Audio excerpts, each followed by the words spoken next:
Buen día, nos encontramos aquí el doctor Arturo Navarro y un servidor, el doctor Heriberto Vega. Estaremos hablando acerca de la distinción entre la moral y la ética como profesores de la materia de ética, identidad y profesión. Pues lo primero que habría que comenzar entonces es que no son lo mismo, son conceptos diferentes. Y hablemos en primer lugar de los niveles. Entonces, la moral tiene que ver con lo práctico, con la orientación que es socialmente aceptada y que responde a la pregunta fundamental de qué está bien y qué está mal en el comportamiento humano. Mientras que el nivel de la ética tiene que ver con la reflexión, tiene que ver con la fundamentación de las razones de actuar. No es la pregunta por el si está bien o si está mal, sino por qué digo que está bien y por qué digo que está mal, qué es lo que lo fundamenta. La cuestión es qué define, ¿no?, el bien y el mal, y por lo tanto, cuando hablamos de reflexión, nos movemos en un nivel más bien teórico. Yo quisiera comenzar haciendo alusión a un autor que se llama Leonardo Boff. Seguramente que si ustedes revisan en algún momento en internet lo van a encontrar, pero él hace una distinción muy práctica, así como señalaba el doctor Heriberto. Esta distinción tiene que ver con la casa y con la necesidad de tener un lugar donde vivir. Él dice, la ética es la necesidad o es similar a la necesidad de tener un espacio para vivir. La moral es la manera como cada quien organiza en función de determinados elementos la propia morada, la propia casa. Por ejemplo, no es lo mismo cuando uno vive en una ciudad donde el clima es frío a donde el clima es muy caluroso. Las condiciones de existencia alrededor, las condiciones del clima, obligan a que unas casas sean más ventiladas y a otras a que guarden el calor. Bueno, lo mismo sucede. La ética sería la necesidad de tener una serie de criterios claros y la moral sería las maneras como organizamos la convivencia a partir de seleccionar tales o cuales criterios. Incluso, aunque tengamos, por ejemplo, los mismos muebles en la casa, pues resulta que cada quien los va a organizar de manera distinta. ¿Por qué? Porque tiene que ver con nuestros gustos, con nuestras apreciaciones, con nuestras valoraciones. Y en ese sentido, la moral lo que busca es orientar la conducta, pero también busca orientar la convivencia, no solo la conducta individual, sino la convivencia social, el encuentro con los demás. La moral finalmente la asumimos o la vamos adquiriendo desde el momento en el que nacemos, desde el momento en el que nos enseñan a sonreír, a mirar al otro que nos está hablando, a lavarnos los dientes. Ahí vamos, cuando tenemos todos estos comportamientos, ahí vamos nosotros encontrando el valor de la moral y vamos considerando que algo hay de bueno en eso que hacemos. La ética será otra cosa. La ética será la reflexión sobre eso que hacemos. Por ejemplo, ¿por qué decido ponerle a la taza de café azúcar o miel o decido no ponerle nada? Tiene que haber una razón y esas razones pueden ser razones de salud, pero tiene que ver con una especie de valoración. El otro aspecto a considerar es que cuando hablamos de esta distinción, que es muy importante, estamos hablando de también niveles, decíamos ya, lo práctico y lo teórico, pero también que la reflexión de la ética, como ya se había dicho antes, es una reflexión de tipo filosófico. Entonces recordemos que la filosofía estudia distintos campos de la vida, estudia acerca del ser humano y eso le llamamos antropología, o estudia sobre el cosmos, cosmología, o sobre la manera como producimos el conocimiento y le llamamos epistemología. Cuando estudia sobre la moral, entonces le llamamos ética, y esta reflexión, que es filosófica, trata de ir por eso a las causas últimas, de ahí esta necesidad de ir al fundamento. Y a lo largo de la historia, los filósofos que han hecho esta tarea particularmente, pues se han apoyado en distintos referentes. A veces los referentes tienen que ver con el bien común, a veces tienen que ver con la búsqueda del mayor bien o la mayor felicidad o buscar el placer. Estos referentes o criterios pues van orientando el camino de los filósofos de tal manera que nosotros a lo largo de la historia pues vamos encontrando distintas formas como se orientaron las preguntas acerca de la moral.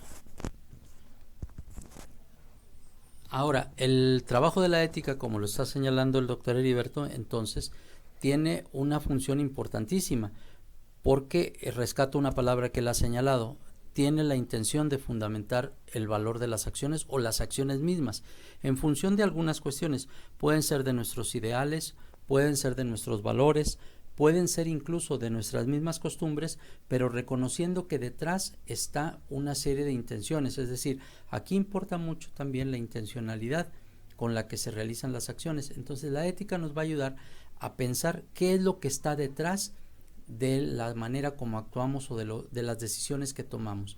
En ese sentido será importante no perder de vista que cuando estamos acercándonos al terreno de la ética y estamos transitando de la moral hacia la ética, ponemos en juego el reconocimiento de nuestras valoraciones o de aquello que nos parece es más importante.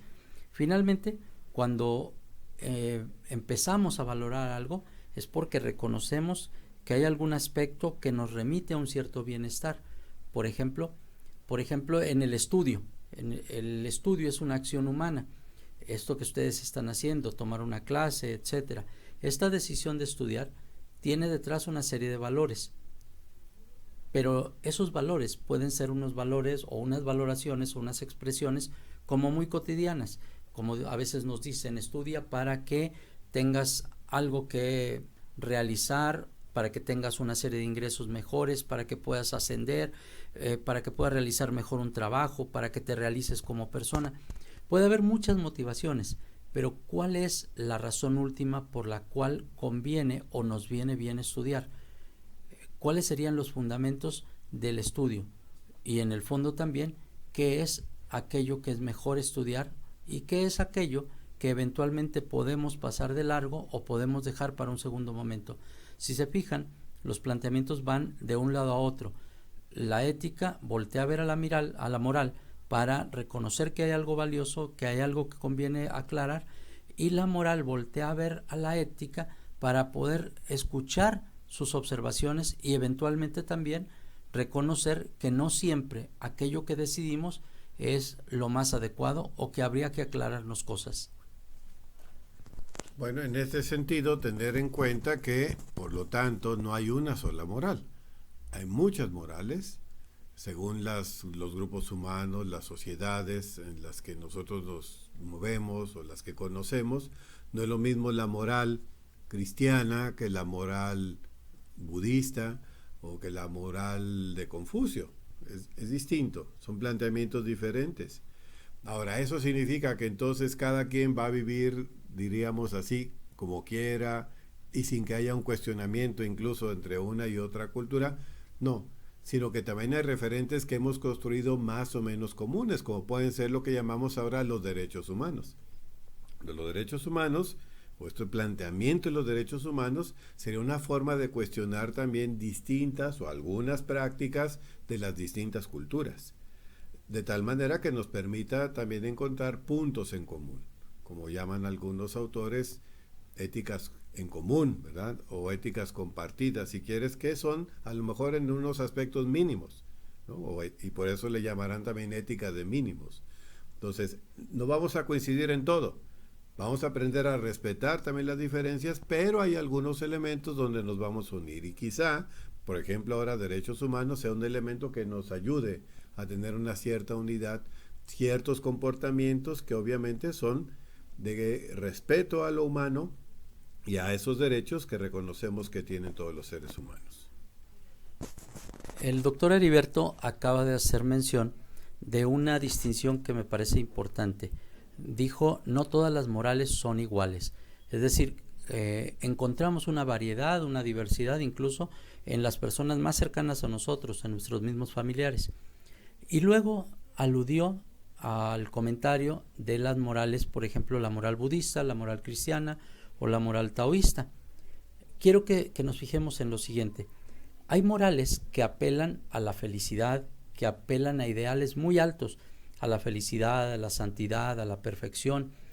En ese sentido se habla de morales de máximos. Hay morales que te impulsan a alcanzar el mayor bien posible o la mayor perfección.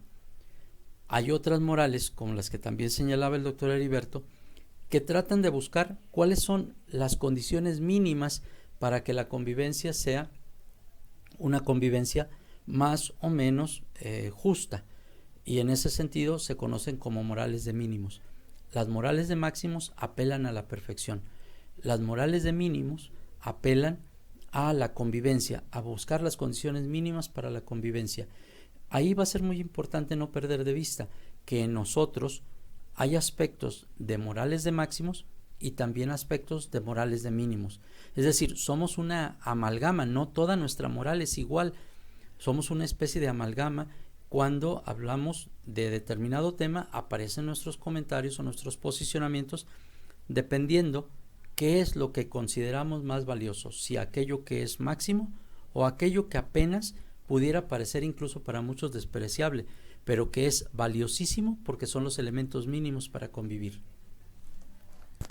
Y con eso también yo creo que ya se van dando cuenta que el asunto de la moral y estudiar la moral es un problema. Quizás es algo de lo que no habíamos caído en la cuenta, era algo que quizás ni nos generaba mayor dificultad y hasta podríamos decir, ¿y para qué tenemos otra materia acerca de la ética si ya tuve tantas desde la prepa? Bueno, pues la intención es que ahora vamos a problematizar. Y entonces, como ya en otro momento habíamos dicho, vamos a revisar cuál es nuestra propia postura moral, cómo es que justificamos esa moral y de ahí hacer una revisión crítica de la moral, que ojalá la materia nos pueda llevar a lo que se ha señalado también como una moral reflexionada, es decir, a un cambio de la moral o al menos un cambio de nuestra actitud frente a la moral, nuestra moral y la moral que nos orienta como sociedad, como grupo familiar, incluso como grupo de clase. Y bueno, pues es esta la aventura y la importancia de la distinción. Yo terminaría señalando lo siguiente: la moral propia ordinariamente no se cuestiona, ordinariamente no nos causa problema en la medida que el entorno es un entorno que coincide con nuestra propia moral. Cuando aparecen posicionamientos distintos, creencias distintas, ideas diferentes, o cuando aparecen dilemas morales sobre qué decisión tomar, entonces es cuando nos damos cuenta que la moral no es tan fija como en ocasiones imaginamos, o como incluso en ocasiones nos quisieron hacer ver. No, en realidad la moral se va ajustando. Y eso es lo que les invitamos en este planteamiento, a reconocer el carácter dinámico de la misma moral, a pesar de que tenga una especie de cara inicialmente como algo muy fijo. Pero esto solo lo descubrimos cuando empezamos a pensar la moral. Entonces, pues bienvenidos y bienvenidas a esta aventura. Pues muchas gracias y seguimos trabajando en esta materia. Hasta luego.